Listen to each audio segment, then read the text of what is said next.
And we made business all about, oh, it's only about profitability. The only way you're going to get the profitability is if you don't have extra costs and people miscoordinating, miscommunicating, all that stuff. Those aren't solved. Here's the problem. You can't do that in a training room.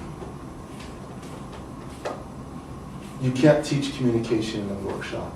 I mean, you can't teach conflict resolution in a workshop. You only think you can. So we keep doing new workshops every year, calling it something different. Now it's Crucial Conversations.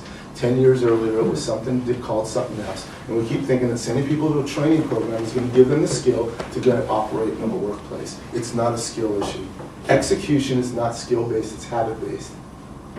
I've got all the skill. I could teach a full day on how to eat well and exercise well, and I know my stuff. That doesn't make me thin. Why? Because I don't have the habits yet.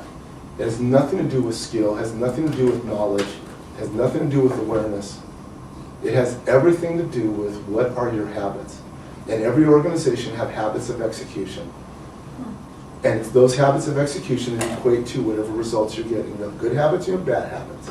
But if you want to go from A to B, you have to change the habits that are necessary to live in the B world. If I want to become a professional athlete, I have to have habits around how I exercise, how I eat, how I sleep. Period.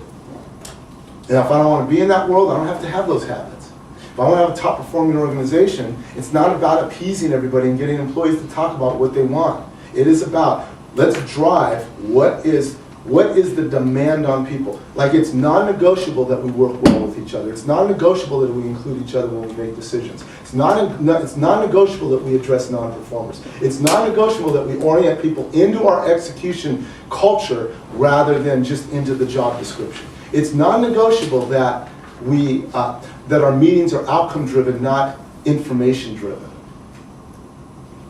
See, these are all the things I'm just giving you, highlights of. Here's how you set up a culture. You actually do it based on execution. When you do that, I can guarantee you morale skyrockets, trust, support, communication. Your culture will be in place because it has to support that. That is what it is. It's your culture. Are you going to be a passing team or a running team? In football, those are two very different things. You play it differently. That's just their culture. They defined it in terms of execution. Every team has to do that. You have to do that in your organizations. But as long as we make culture values-driven and only soft issues that you learn in a training room, don't talk to me about how you're going to manage culture and change culture. Because it doesn't happen there. It happens on the field. It happens while we work. How do we actually work with each other? Is your habits, is your culture? We have to get it to that level.